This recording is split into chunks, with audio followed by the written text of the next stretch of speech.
On Lily's birthday, my husband brought his mistress and her son home, told me to clear out the largest guest room, and even forced Lily to give up her toys and snacks. He cut off my cards, saying he'd see how many days I could last. Little did he know my father is a leading figure in Chinese painting, and my mother is an entrepreneur. I took Lily back to my parents' house, and seeing him later go bankrupt and beg me on his knees was absolutely thrilling. It was Lily's birthday. My husband, Robert, brought a dark-skinned woman and her son home. He ordered me, "Go clear out the largest guest room. And be meticulous, Lena is very sensitive to light, so the curtains must be the thickest." He then turned to Lily, "You are Sister Lily. Tommy is new here, you need to take good care of him. Your toys, your snacks, let him have them first." I didn't argue. Calmly, I pulled out the suitcase I had already packed and took my daughter's hand. The woman named Lena started to speak, but Robert sneered and cut her off. "Let her go. I've cut off her cards. I'd like to see how many days she can last with the child." He didn't know that my father, Arthur Miller, is a leading figure in Chinese painting, and my mother, Eleanor Miller, is a renowned entrepreneur. My daughter and I were returning to our real home. It was Lily's birthday. I woke up early to decorate. The living room was filled with her favorite pink balloons.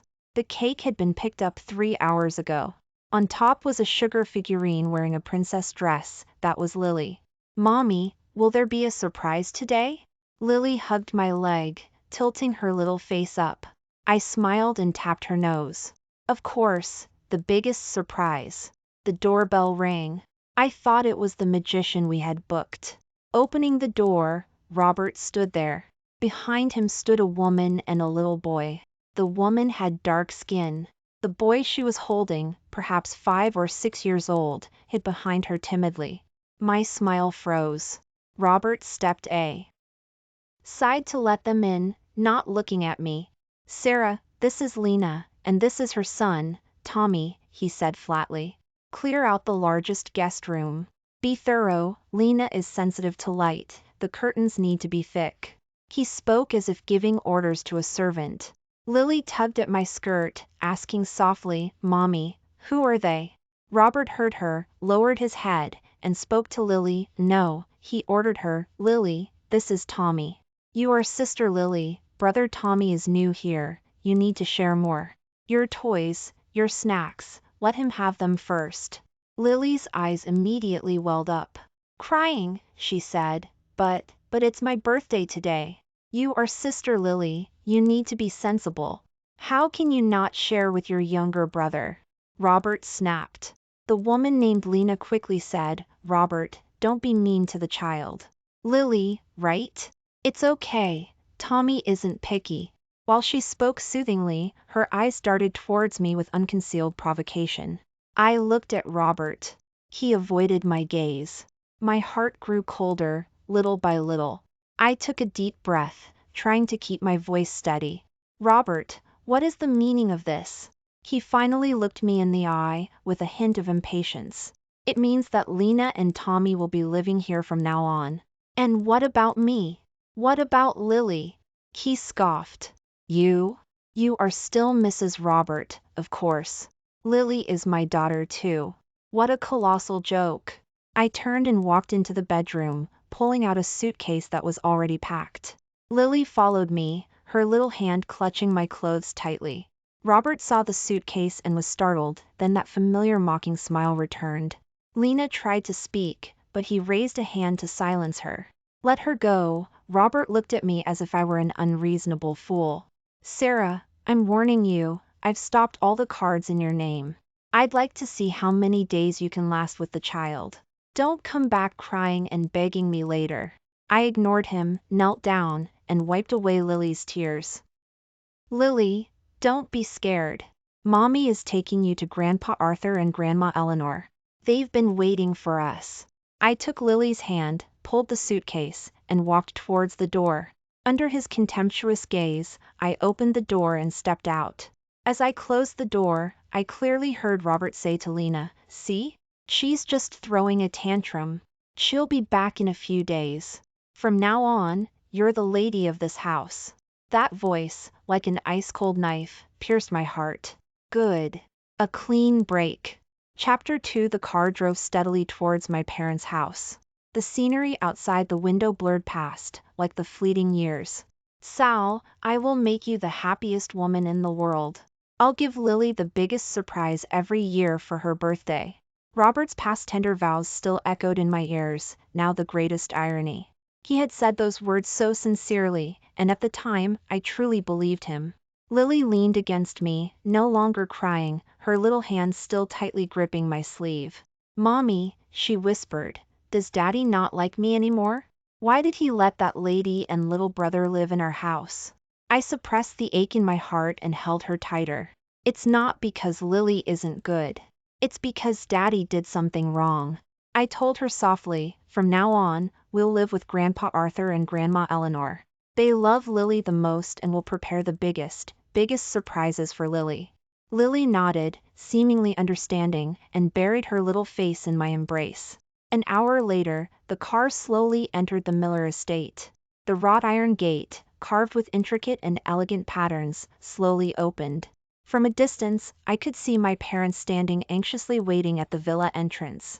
My mother, Eleanor Miller, a renowned entrepreneur, now showed none of her usual decisiveness or capability. Her eyes were red-rimmed. My father, Arthur Miller, a leading figure in Chinese painting, usually the most composed, was now also frowning deeply, constantly looking towards the entrance. As soon as the car stopped, my mother hurried over and embraced Lily, who had just gotten out. My darling Lily, I've finally seen you. My mother's voice choked with emotion. My father also walked over, stroked Lily's head, then looked at me, his eyes filled with tenderness. It's good you're back. It's good you're back. Walking into the villa, bright light flooded the entire hall. The air was filled with the faint scent of ink and flowers. This was a world away from the oppressive and dull atmosphere of what Robert called our luxury home. Lily was quickly captivated by the paintings and artworks in Grandpa Arthur's study room, things she had never seen before, and the dreamy princess room Grandma Eleanor had prepared for her. She temporarily forgot the unpleasantness of the morning. I followed my parents into the tea room and briefly explained the situation. After listening, my father was so angry that he slammed the teacup he was holding onto the floor. This is outrageous. No daughter of the Miller family should ever suffer such indignity. My mother was calmer than my father. She held my hand and patted it gently. Sal, don't be afraid. It's good you're back. This will always be your home. As for Robert, he will pay the price for his actions. My mother's tone was calm, yet carried an undeniable force. I nodded, a warm current flowing through me. The next day, when my mother was handling the aftermath of my old phone card, she told me Robert had sent a text message. She handed me the phone. Sarah, are you serious? You have one day to bring the child back and apologize, or don't blame me for being ruthless. His tone was still so condescending, so entitled. I looked at the text message, my face devoid of emotion. Mom, you don't need to show me messages like this anymore. I handed the phone back to my mother. I just want to spend time with Lily, and then, reclaim everything I'm owed. In my eyes was the resolute determination that comes after hitting rock bottom. Chapter 3. In the following days, I spent time with Lily. Grandpa Arthur Miller personally gave her an introduction to Chinese painting. The little girl, holding a calligraphy brush, happily dabbed paint on fine art paper. Grandma Eleanor Miller took her to decorate the princess room and told her stories. Lily's smiles gradually returned. Seeing my daughter's state improve, my desire for revenge became even stronger. One evening, my mother and I talked late into the night. Sal, regarding Robert, I've already had the legal team start preparing. You've sacrificed so much for the family these past few years. It's time to think about yourself. My mother looked at me. The group has a fashion brand called Verve. It hasn't been doing well in recent years and has been put aside. You have an art background and your own understanding of fashion. Are you interested in taking it over and giving it a try? I was a bit surprised, followed by immense motivation. Mom, I'd like to try. Meanwhile, I later learned from my mother that Robert had been unable to reach me for several days. My old phone number was disconnected, and he was becoming agitated. He called the few friends I had, only to receive polite responses like she's doing well, and it's inconvenient to disturb her. He likely started suspecting that my parents were supporting me behind the scenes, rendering his usual methods of control useless. Just as he was feeling suspicious and uneasy, my old phone number, which my mother had kept active temporarily to collect evidence, received a text message from Robert's number. But the tone clearly indicated it was Lena's doing. It was a photo of Robert, Lena, and the boy named Tommy, sitting on the living room sofa that used to be ours. Tommy was on Robert's lap, and Lena was leaning affectionately on Robert's shoulder, smiling happily. Beneath the photo was a line of text, "Sister Sarah, thank you for leaving. We are very happy now."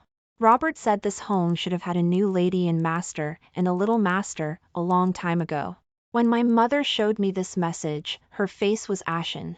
She was afraid I would be upset. I only glanced at it before pushing the phone away. "Clowns," I said.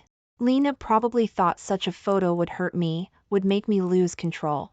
She didn't know that from the moment I stepped out of that house, nothing related to Robert could hurt me anymore.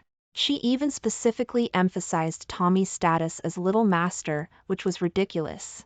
She was eager to erase all traces of me in that house. My mother told me she later sent a few more messages, saying she had dealt with my favorite collector's porcelain set because it was an eyesore. She said she had replanted the small garden I had carefully tended with the gaudy flowers she liked. She also said the childlike wallpaper in Lily's room had been replaced with a dark color. Tommy really liked that room, but some of the toys were too old, so she threw them away. Even the custom rocking horse my mother had given Lily years ago, which held special meaning, had been scribbled on by Tommy. Robert had silently allowed all of this. In the tender trap Lena had created, he was probably still dreaming that I would soon give in and come back. How foolish and numb. I didn't look at those messages again. "Mom," I told my mother, "have the lawyers document all of this." The more eager she was to declare her ownership, the more it proved her inner insecurity. And I would strike a fatal blow when she felt most triumphant. Chapter 4. A month passed. I hadn't received any more harassing messages from Robert's side. Perhaps he realized his provocations had no effect on me, or maybe he finally started to understand that I genuinely wasn't coming back this time. My mother told me he began discreetly sending people to inquire about my parents' address. Alf. Boof. The Miller family had a high social standing, they kept a low profile. His underhanded methods naturally didn't yield any useful information. Instead, he made a fool of himself. My mother said he had, based on some vague information I had mentioned years ago about my grandma Eleanor, located an old neighborhood she had lived in long ago but had since moved out of. Naturally, he found nothing and was even lectured by some old neighbors who didn't know the truth, calling him heartless and a deadbeat, leaving him humiliated.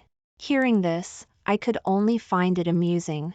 That day, I accompanied my mother, Eleanor Miller, to an important business reception. This was my first public appearance as one of the future heirs of Zenith Holdings. My mother intended to promote me, introducing me to the host of the reception and several senior figures in the business world. I wore a suitable evening gown and conversed with them with grace and confidence. Just then, I felt a searing gaze on me. Following the feeling, I looked over. Robert. He stood at the other end of the crowd, holding a drink, his eyes wide, staring directly at me. His expression was one of shock, bewilderment, disbelief. He had probably never imagined that the housewife he saw as only capable of cooking and cleaning, someone so plain she was almost countrified, would appear at an event like this, presenting such a different side of herself. He didn't seem to have brought Lena with him. I saw several well-known entrepreneurs from Oakwood respectfully greet my mother, addressing her as Chairwoman Miller. Robert's mind must have gone completely blank. He seemed to snap back to reality, pushing through the crowd, trying to walk towards me. Two bodyguards in black suits immediately stepped forward, subtly blocking his path. "Sir, please conduct yourself appropriately." Robert's face turned red. He yelled at me across the bodyguards, "Sarah, how are you here? Who is that woman next to why? Oh, you?" He probably thought I had arranged this act to provoke him. Or perhaps, he was starting to suspect I had been deceiving him from the beginning. I ignored his shouting, linked arms with my mother, and gave her a small smile. My mother returned a reassuring smile, and we turned back to continue mingling with the guests. Robert's angry shouts were left behind us. The day after the reception, Robert received a registered letter in his office from the top law firm in Oakwood. Inside were a divorce agreement and a well-structured asset division plan. To his surprise, I held legal rights to many of his assets, including the company shares he was so proud of. Furthermore, it included clear evidence of a premarital agreement and detailed proof of marital joint property. What he had thought was his charity towards me was worthless in the eyes of the law. At that moment, his expression must have been quite something. Chapter 5 Mr. Davis, the lawyer, called me. Ms. Miller, Robert has received the documents. Mr. Davis's tone was calm. His reaction was very agitated. I could imagine. He attempted to contact you. After failing through all channels, he started contacting me. He's quite unstable emotionally right now, repeatedly questioning the validity of the divorce agreement and the basis for the asset division plan. I picked up my teacup and took a sip of the fragrant tea. He seems to have also learned about your mother, Ms. Eleanor Miller's background. He used a lot of connections to investigate, and he should have gotten the results this morning. Eleanor Miller, chairwoman of the renowned multinational corporation Zenith Holdings.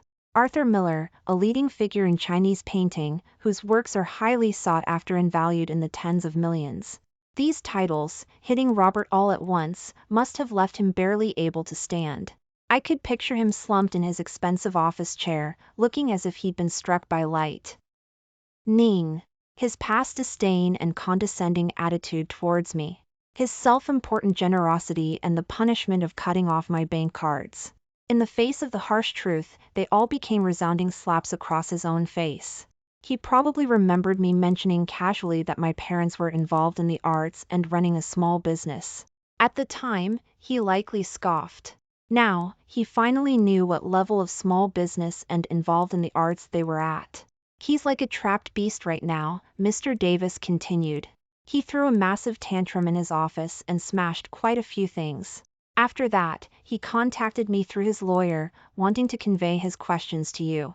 He asked, Sarah, why did you lie to me? Were you watching me make a fool of myself all along? If you had such a family background, why didn't you say something sooner? As I listened to Mr. Davis relay Robert's words, a cold smile played on my lips. Lie to him? When did I ever lie to him? He was the one whose heart was blinded by greed, dazzled by superficial vanity, who never truly bothered to understand me. Mr. Davis, please relay my response. My voice was devoid of warmth. Mr. Robert, my client never deliberately concealed anything, you simply never truly cared about her. Her family background is irrelevant to the fact that you chose to betray your marriage and hurt her and your child. Divorce is the inevitable outcome. Please sign the agreement as soon as possible and cease your pointless harassment. Mr. Davis replied, understood. I will convey your words exactly. By the way, Mr. Davis paused. Lena, the woman with him, seems to have realized something is wrong too. Robert's attitude towards her is very hostile. Probably taking his anger out on her. That was within my expectations. Given Robert's selfishness, discovering he had pushed away a gold mine only to embrace a hot potato, it would be strange if he didn't take his anger out on her. Not long after I hung up, Mr. Davis called back. Ms. Miller, I've conveyed your response to Robert. He completely broke down. Mr. Davis's tone was somewhat complex. I've never heard a grown man cry so uncontrollably, almost like a howl. I listened quietly. Robert, do you finally feel the pain now? Unfortunately, it's too late. You destroyed everything with your own hands. Now, it's time for you to taste the bitter consequences. I will never give you another chance to hurt me and Lily. Chapter 6 Robert started trying everything he could to contact me. My mother told me he had waited downstairs at Zenith Holdings, but the security politely escorted him away. He also loitered outside the Miller estate, meeting with similar lack of success. He even tried to use some of our old mutual friends to convey messages of his regret. I ignored all of it.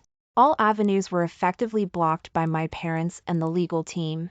Mr. Davis said that Robert had transferred some of his resentment over losing me onto Lena. He kicked Lena and her son, Tommy, out of the house that used to be mine and froze all her bank cards. Lena's crying, pleading, and even threatening him with Tommy's future only made Robert feel an intense sense of annoyance and disgust for the first time. He finally saw Lena's greed and falseness for what they were. How ironic!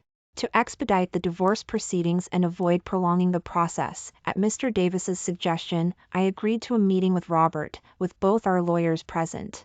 The location was set at the law firm's conference room. Mr. Davis said Robert viewed this meeting as his only lifeline and had carefully dressed himself before coming. When I walked into the conference room, Robert abruptly stood up. He looked at me with complex emotions, regret, unwillingness, and a glimmer of hope I couldn't decipher. He was thinner and looked much more haggard, a stark contrast to his former spirited appearance. As soon as he saw me, he fell to his knees with a thud, startling me. Mr. Davis also frowned. Sal. Robert wept uncontrollably. I was wrong. It's all my fault. I shouldn't have been deceived by that wretch Lena. I shouldn't have been so foolish as to hurt you and Lily.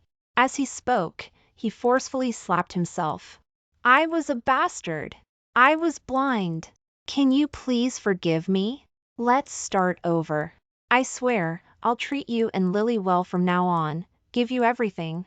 He portrayed himself as a victim deceived by a mistress, claiming his feelings for me had never changed, he was just momentarily misguided. I watched his performance with cold indifference throughout, not saying a word. Seeing that I was completely unmoved, Robert, in desperation, said something even more absurd. Sal, Lena, she did those things because she loved me too much. She's all alone now and pitiful, and Tommy is so young, he doesn't understand anything. You are so kind. Can you forgive her and her son too? We can be like we were before. No, I'll treat you 100 times, 1,000 times better. Can we just pretend this was a nightmare?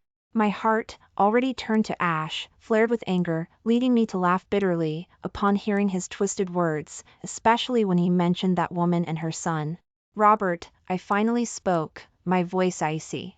You mean to say that after you and she together hurt me to the core, I should not only forgive you, the instigator, but also sympathize with the mistress and her son? Your nerve is truly thicker than a fortress wall. My resolute refusal and mockery, coupled with the extreme disdain for his suggestion to forgive Lena and her son, completely shattered Robert's last psychological defense. He jumped up from the floor, his eyes bloodshot, and roared at me hysterically, Sarah, how can you do this to me? What is wrong with me? You used to love me the most, didn't you? You said you would love me forever. Why are you so heartless? Seeing the situation, both lawyers quickly stepped forward to forcefully restrain him. The conference room descended into chaos. I stood up and, accompanied by my mother, walked out without looking back. Mr. Davis, I said to the lawyer who followed closely behind me, please finalize all the procedures as soon as possible. I don't want to see this man again. Putting on my sunglasses, I shut out Robert's screams and distress completely. From now on, I will only take Lily and live a better life. Chapter 7. After that unsuccessful meeting, Robert completely spiraled into chaos. My mother told me he started drinking heavily, neglecting his company affairs, and his business plummeted. He wandered like a ghost in places I might have been, hoping to run into me, even just to catch a glimpse of Lily. How pathetic and ridiculous. In his regret, he also directed his fury at Lena to the extreme. He not only kicked her and her son out, but also quietly used the few connections he had left to make it impossible for Lena to find any decent job in Oakwood. Furthermore, he anonymously leaked some of her previous disreputable actions, such as scamming money from ex-boyfriends, ruining her reputation. My mother's team learned of these things incidentally while investigating Robert's recent situation. In stark contrast to Robert's decline, I quickly made my mark at Zenith Holdings under my mother's guidance and with my own efforts. The subsidiary brand, Verve, which had been put aside for years, rapidly opened up the market under my leadership with a fresh positioning rooted in Eastern aesthetics and precise marketing strategies. Its sales figures surged against the trend. At an important domestic international economic forum, I gave a speech as a representative of rising entrepreneurs. Confident, composed, and radiant. Robert likely saw my achievements in the news, making him even more miserable. He foolishly believed that I still wouldn't forgive him because I wasn't satisfied. So, he began his ridiculous attempts at compensation using methods he thought would appeal to women. He sent people to deliver expensive jewelry, the latest luxury handbags, and even a check with a huge amount. The accompanying note read, "Sal, if you come back, all of this is yours. I'll give you better things in the future." I had my assistant return everything untouched. And through Mr. Davis, I formally warned Robert, "Mr. Robert, my client has no need for these material possessions. Your belated affection and cheap compensation are more worthless than roadside weeds. Please cease this pointless harassment, otherwise we will take further legal action, including applying for a restraining order." Robert received the returned items and the lawyer's letter, especially the evaluation worthless as weeds, which completely crushed his remaining illusions. He finally realized that I truly despised him. Not just hate, but a deep-seated contempt that came from the core of my being. This realization was more debilitatingly despairing than nearly losing wealth and status. One time, he somehow managed to wait outside Lily's kindergarten after school, engineering a brief chance encounter. I had increased security, but he still found a way to slip through. Lily told me that when she saw Robert, she hesitated for a moment, but quickly hid behind her teacher. She quietly told Robert, "My mommy says people who do wrong must bear the consequences. Daddy, I don't like you anymore." A child's innocent words are the most hurtful. Robert's expression at that moment must have been awful. His increasingly appearance and his embarrassing behavior trying to accost me outside the business forum were captured by some media outlets. Speculation about his marital infidelity and being kicked out by his wife from a wealthy family began to circulate. The already shaky stock price of his company took an even heavier blow as a result. Everything was accelerating towards the direction he least wanted to see, falling apart. Chapter 8. Due to mismanagement and a string of negative news, Robert's company soon neared bankruptcy liquidation. He sold some of his personal assets, but most of the marital joint property had already been divided during the divorce. He plummeted from being Mr. Robert to rock bottom, his life taking a dramatic turn for the worse. He spent his days in despair, drowning his sorrows in alcohol, a shadow of his former spirited self. These news occasionally reached my ears through financial reports or channels from my mother. I heard them with no ripple in my heart. As for Lena, after I made it clear I would not tolerate any form of harassment and had the legal team issue a stern warning, she completely gave up. It was said that she and her son, Tommy, had slunk out of Oakwood and disappeared, their whereabouts unknown. This world is full of people who bring consequences upon themselves. Before the divorce between Robert and I was finally settled, a small incident occurred. My mother, Eleanor Miller, was attending a charity auction, and I accompanied her. Midway through the auction, there was a sudden commotion backstage. Robert, ignoring the security guard's attempts to stop him, rushed towards me. He looked gaunt, his eyes bloodshot, his hair messy, his suit wrinkled and reeking of alcohol. "Sal!" His voice was hoarse, laced with a desperate plea. "Just give me one more chance. No, I don't ask for your forgiveness, I just want you to tell me what I can do to make amends for my mistakes. Even just a little bit." He looked truly desperate. I motioned for the tense bodyguards not to come closer and looked at him calmly. "Robert, do you remember the day of Lily's birthday?" My voice was soft, but clear enough for him to hear every word. "You brought them, Lena and her son, into our home, and ordered me to clear out the largest guest room for them, because that woman was sensitive to light. You ordered Lily to give all her toys and snacks to a boy she didn't even know. You reprimanded a crying Lily in front of them, telling her she was Sister Lily and needed to be sensible and share. You cut off all my bank cards, sneering proudly, saying you'd see how many days I could last with the child. Every humiliating word you said to me, every instance of neglect and hurt you inflicted upon Lily, they were like knives, carved into my heart." I watched his face grow paler as I spoke. "Tell me, how can you make amends for any of that?" Robert trembled all over, opened his mouth, but couldn't utter a single word. As I recounted the past events clearly and calmly, every word was like a heavy hammer, striking his heart.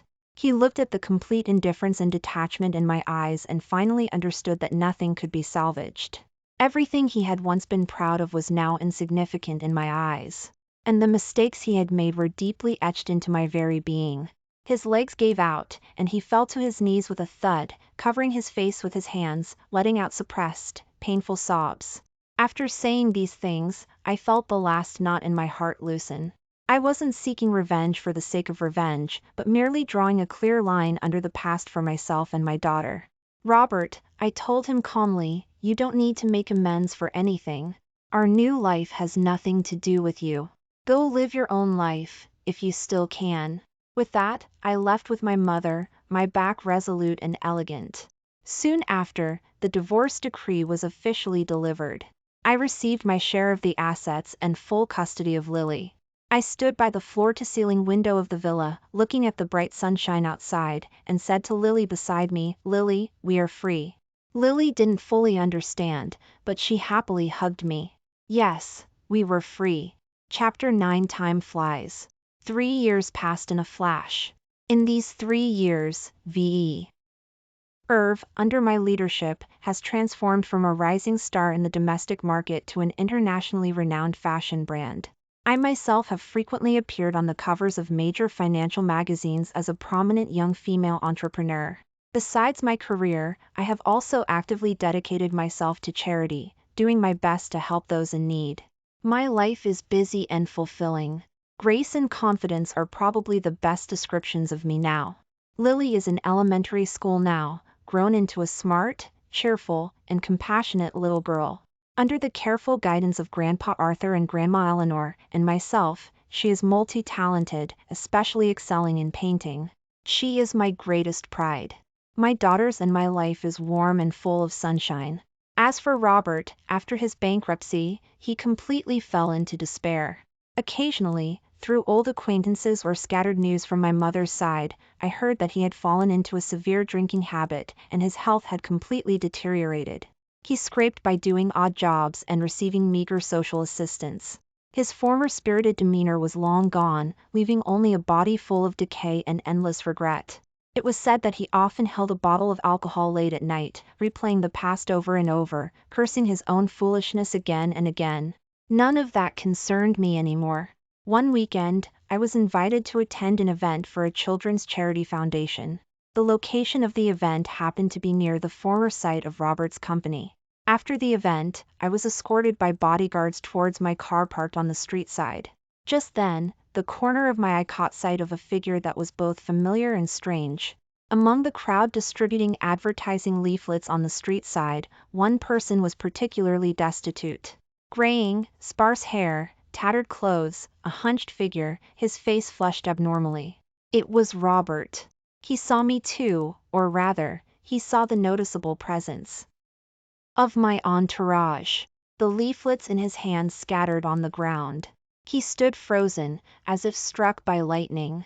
The next second, he charged through the crowd like a madman, ignoring everything, running towards me. Sarah! Sal! My bodyguards reacted swiftly, immediately stepping forward to block him, creating a safe distance. He was stopped a few steps away, but he still stretched out his hand, pleading hoarsely. Sal! Sarah! Please, just look at me, just one look. His voice was raspy, his eyes filled with despair and pleading, and a glimmer of hope he didn't dare to wish for.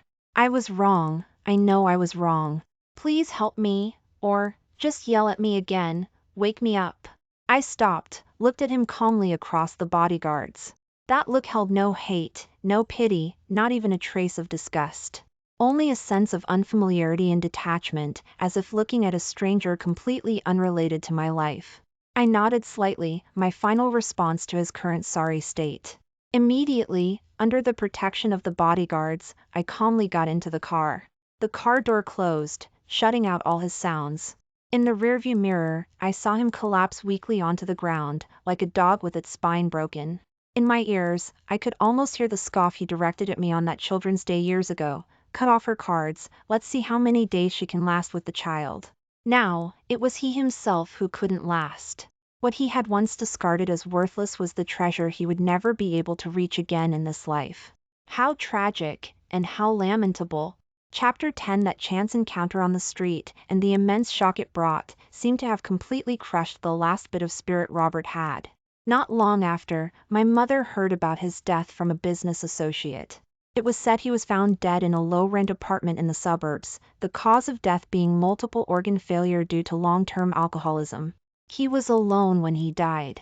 When my mother told me the news, I was looking at the design drafts for Verve's next season. I simply said oh calmly and continued working, without any extra emotion. For me, Robert as a person had already died years ago, the moment I resolutely left that home with Lily. Love or hate, it had all drifted away with the wind, leaving no trace. As for Lena and her son, Tommy, I don't know their fate, nor do I care. Everyone must take responsibility for their own choices. My business empire is steadily expanding. Zenith Holdings, with my participation in promotion, has not only solidified its leading position in the fashion industry but has also successfully expanded into high-tech and environmental industries, becoming a comprehensive enterprise group with international influence. I myself have received numerous domestic and international honors for my outstanding business contributions and extensive philanthropic influence. Lily, under the careful nurturing of Grandpa Arthur and Grandma Eleanor, and myself, has grown into a confident, independent, and thoughtful young woman. She has perfectly inherited Grandpa Arthur's artistic talent and my business acumen, winning multiple awards in the International Youth Art and Design Competition. She told me her future dream is to use her designs and creativity to create more beauty and value for society. I am proud of her. Occasionally, on a quiet afternoon, I think back to that Children's Day years ago. I think of the woman I was, messy but incredibly determined, dragging a suitcase and holding her daughter's hand as she left that house. I am grateful for my choice and courage back then. It was that step that allowed my daughter and me to completely escape the mire and embrace a new life. Thinking back now, Robert's words, "I'd like to see how many days she can last with the child," were so ignorant and ridiculous. At an international economic forum, I met a gentleman who was equally accomplished and refined. He is the heir to a multinational technology group and a prolific scholar. He admired my independence and intelligence, openly expressed his affection for me, and pursued me with sincerity and respect. I didn't immediately jump into a new relationship, but I also didn't reject the possibility of getting to know him better. I remain open and positive about the future. But my happiness no longer depends on anyone else. On a bright, sunny weekend, I took Lily to attend the opening ceremony of the world's largest children's art center, which was donated in my daughter's and my name. Lily, as the young host, delivered a pure and inspiring speech at the opening ceremony. Standing below the stage, I watched my daughter's confident and composed figure, looked at the radiant smiles on the faces of children from all over the world in the audience, and smiled with relief and happiness.